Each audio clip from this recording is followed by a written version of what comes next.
49ers update, bouncing between the Denver airport and the brand new terminal out in Fresno. 49ers have re-signed Nick Zakelj, offensive lineman, a low-risk deal, one-year deal for Nick Zakelj. And if the 49ers improve this roster enough over the course of the offseason, I'm not sure if Zakelj even makes the 53-man roster. But good insurance for the 49ers on the 90 for the time being.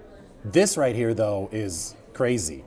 If it weren't for Purdy, whom the 49ers landed at 262, seventh round, very final pick of the draft in 2022, then Nick Zakelj would have been the only 49er from that 2022 draft class to receive a second contract with the team up until this point.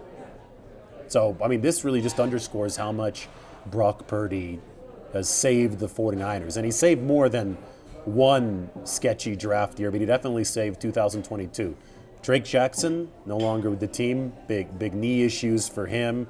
Led to his release. Ty Davis-Price, the running back, one of the infamous running backs, taken in that third round, no longer with the team. Danny Gray, the receiver, no longer with the 49ers. Spencer Burford, you can't call him a bust because he's probably going to sign for a whole heck of a lot of money this offseason, but it's probably not going to be with the 49ers, who typically haven't paid for that guard position. He might go the same way as Aaron Banks and at least earn in the double-digit millions with another team, but Spencer Burford has obviously not re-signed with the 49ers. Samuel Womack, defensive back, has long since been gone from San Francisco. Then you've got Zakelj, who was picked in the 6th round out of Fordham, and he's developed into a nice backup piece at guard, and I think he's really improved his pass protection over the years. It's funny, he's the inverse of a Shanahan offensive lineman from the early days, who those guys had better run blocking than pass protection. Well, Nick Zakelj's the other way around. I think the run blocking still leaves something to be desired, but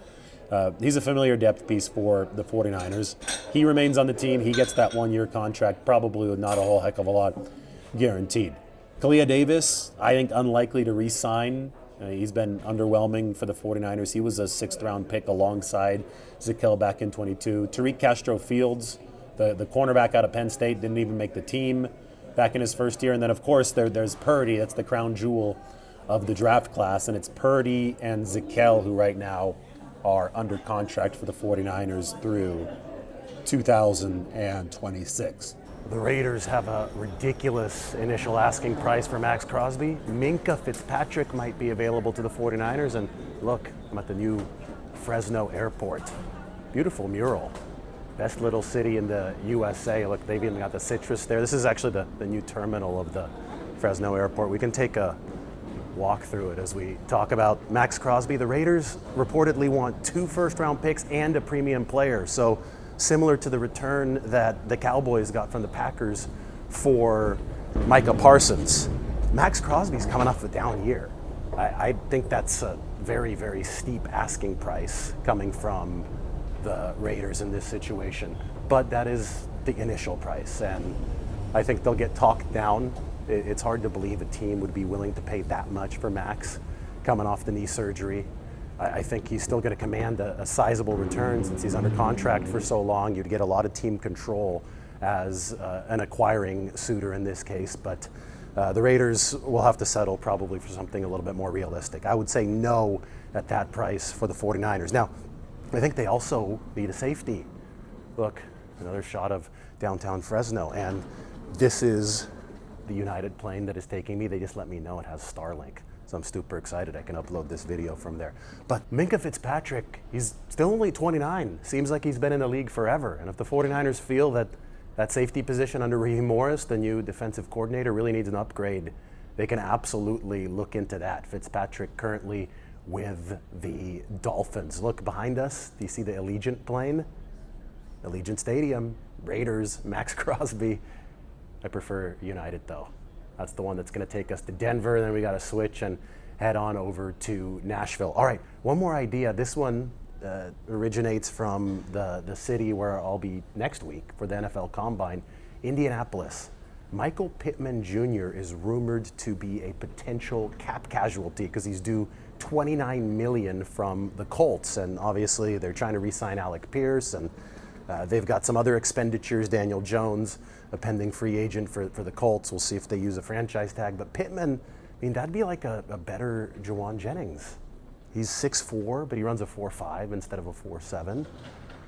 I really think that this is something that the 49ers would hop right on if Michael Pittman is indeed released as a cap casualty by the Indianapolis Colts. Still remember covering his college days with USC. The big body that travels to the pros, right?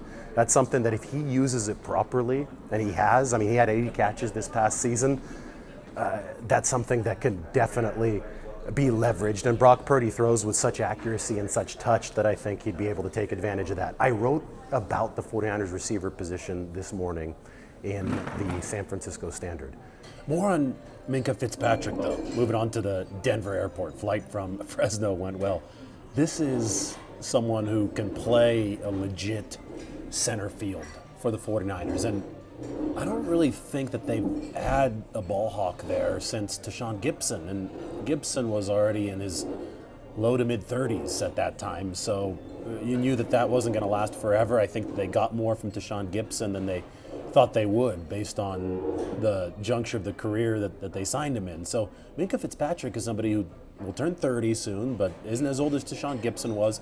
Still recovered a couple fumbles last year, so he's hustling. His nose is around the football, had an interception, had a forced fumble. Back in 2022, this is somebody with 6 picks. So the interceptions used to come in droves for Minkah Fitzpatrick.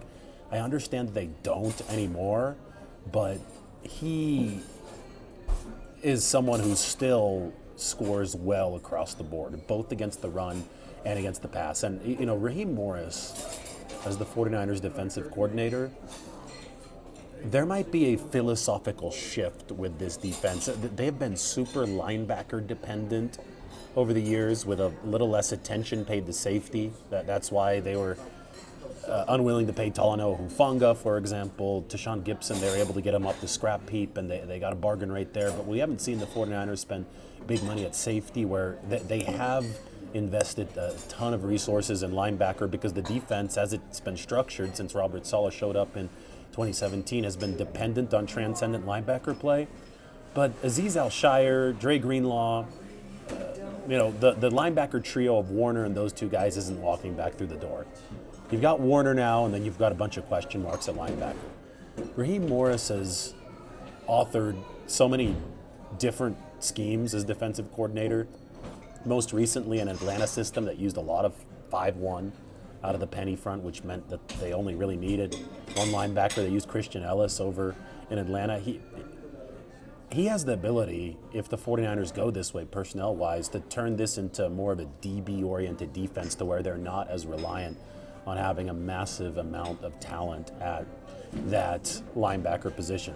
And if that is the efficient way to go for the 49ers, it wouldn't shock me if they started pushing more chips into the safety position. And if Raheem Morris looks at Minkah Fitzpatrick and says, I need a veteran back there to help communicate what we need to do. The guy has a $15.6 million salary this next season.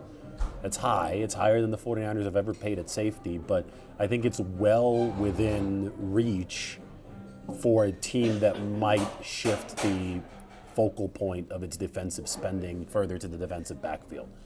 The problem for the 49ers was not their cornerbacks last year. They could upgrade Renardo Green, but I don't think that's as high up on the priority list as upgrading safety. Deommodore Lenoir, good player. Upton Stout led the entire league in pressures. All cornerbacks in the league, Upton Stout had the most pressures. Raheem Morris will be able to use him if he wants to blitz more aggressively. Fred Warner, obviously not a weakness.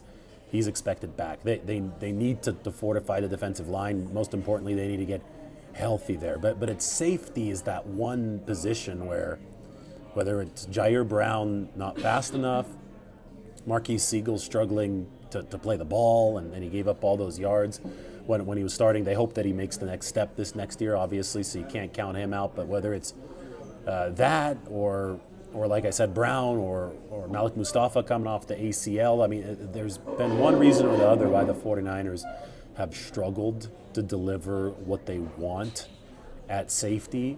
And if they want to get back to the high turnover yield days, and those weren't that long ago, 2022 and 2023, I think that having an experienced safety, a Gibson, somebody who had 30-plus career interceptions back then, was the guy to prey on the football. Having an experienced safety might be necessary for the 49ers, especially as they transition into the Raheem Morris era. All right, your first ever 49ers update spanning 2 airports, Fresno and Denver. Next stop is Nashville.